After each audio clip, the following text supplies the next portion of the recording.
जय श्री राम साथियों, कैसे हो। भगवान श्री राम जी की कृपा से आप सभी लोग प्रसन्न होंगे, आनंदित होंगे, स्वस्थ होंगे। आइए आज हम सब लोग पुनः एक नए रोग व्याधि के ऊपर चर्चा करते हैं, इनका घरेलू इलाज जानते हैं, जिसकी जानकारी होने से ही हम अपने तन को भी स्वस्थ रख सकते हैं और अपने धन को भी बचा सकते हैं। और ये दवाइयाँ निरापद होती हैं, इनसे आपको कोई नुकसान नहीं होता है। यदि आप बीमारियों से ग्रसित हैं तो यथासंभव प्रयत्न करें कि हम अपने घरेलू इलाजों से यदि स्वस्थ हो सके तो बहुत ही बेहतर है।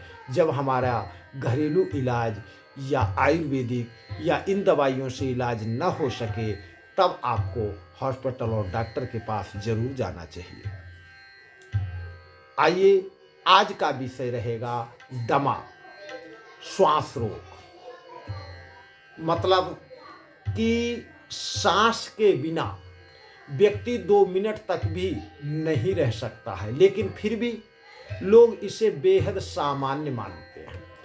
आप भले ही सांसों का मोल न समझें, लेकिन इसका वास्तविक कीमत एक अस्थमा पीड़ित जिसे श्वास रोग हो व्यक्ति ही समझ सकता है।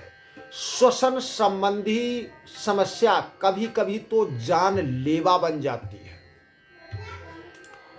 मेरे भगवान, यूं तो इसके लिए दवाई का सेवन करते होंगे आप श्वास इत्यादि के लिए, लेकिन कुछ प्राकृतिक उपचार करने से भी अस्थमा अटैक को काफी हद तक कम किया जा सकता है। आप एक बार ऐसा प्रयोग करके तो देखें। दमा के लिए हम आपको एक संत महात्मा के द्वारा बताया हुआ बहुत ही सुंदर और सरल नुस्खा बताते हैं। आप नारियल ले लें, नारियल के ऊपर की जो भूरी भूरी जटाएं होती हैं उनको निकाल लें, कढ़ाई या तवे पर रख करके उनको जला करके बिल्कुल भस्म बना लें। क्या? बिल्कुल भस्म। और उस भस्म को करीबन 50 पैसे के वजन के बराबर और उससे दूना शहद लेकर के मिला करके आप सुबह शाम यदि चाटते हैं तो आपको श्वास संबंधी व्याधियों में, रोगों में बहुत ही आराम होगा। खांसी में भी आराम होगा, श्वास लेने में तकलीफ में भी आराम होगा, पेट में भी आराम होगा और बवासीर में भी आराम होगा। आप ऐसा कर सकते हैं।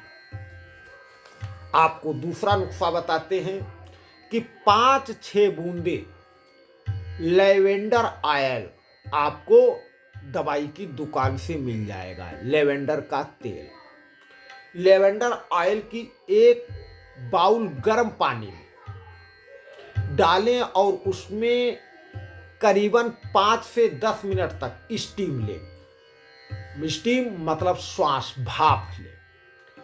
आप इस उपाय को यदि प्रतिदिन करेंगे, लेवेंडर का तेल वह सिर्फ वायु मार्ग की सूजन को कम करता है, बल्कि बलगम के उत्पाद में भी नियंत्रित करता है, जिससे आपके वायु मार्ग को आराम मिलता है और साथ ही प्रतिरक्षा तंत्र भी, आपका जो श्वास का तंत्र है वो आपका मजबूत होता है।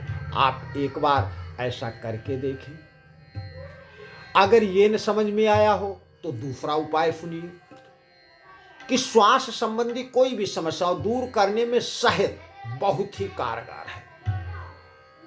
शहद को 1 गिलास गर्म पानी लेकर के उसमें 1 चम्मच शहद मिलाकर के उसका धीरे धीरे चुस्की लेते लेते मतलब सेवन करें।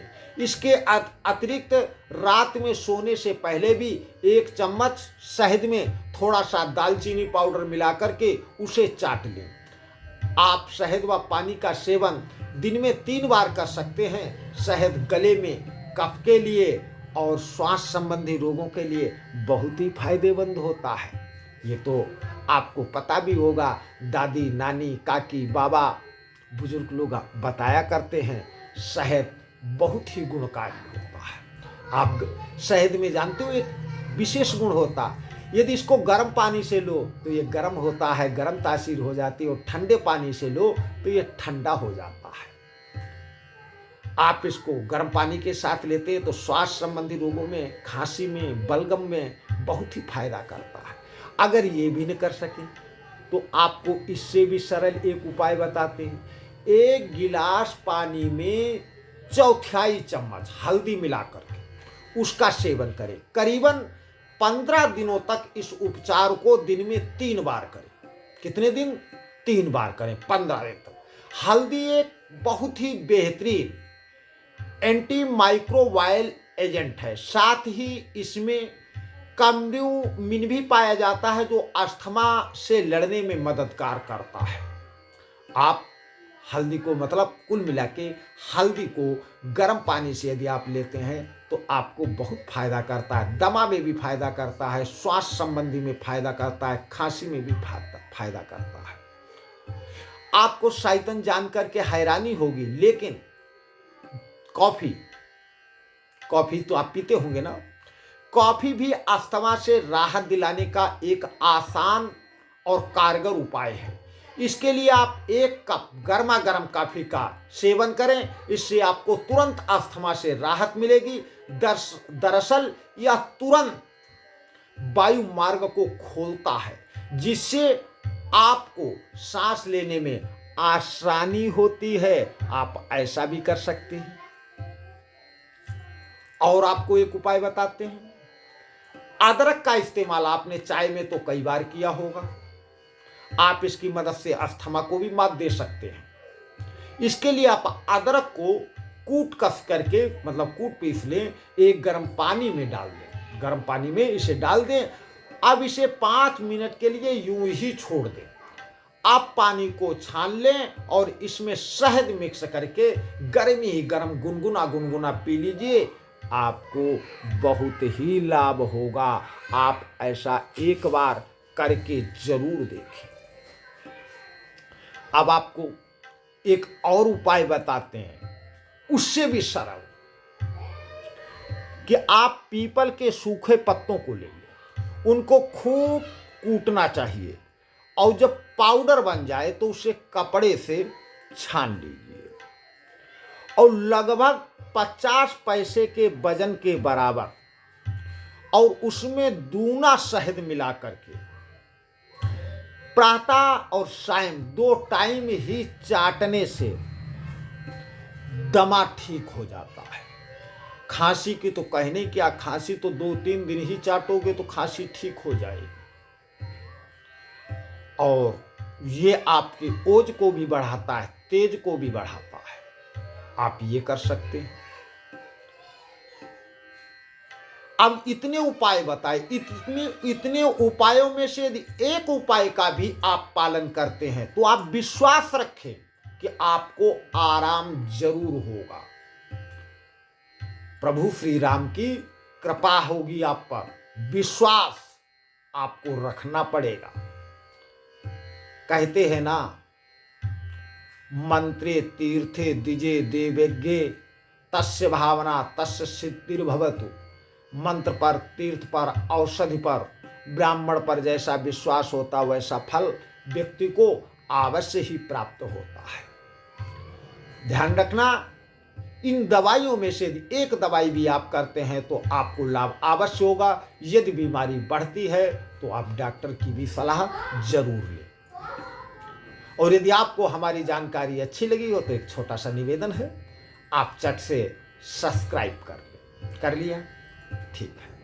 अब आप शेयर भी कर सकते हैं, शेयर भी कर दीजिए और लाइक भी करें, और घंटी पर अंगुली दबाना बिल्कुल न भूलें, ताकि जब भी मैं नया वीडियो लोड करूं तो सबसे पहले आपके पास आए और आप देख करके अपने ज्ञान में और भी बढ़ोतरी कर सकें। यही मेरा सर्वे भवन्तु सुखिना, सर्वे सन्तु निरामयाः, सर्वे भद्राणि पश्यन्तु, माँ कश्चित् दुर्भाग्य। भगवान सभी सुखी हों, सभी निरोग हों, सभी धन धान्य से समृद्ध। इसी भावना के साथ ये वीडियो मैं बना रहा हूँ।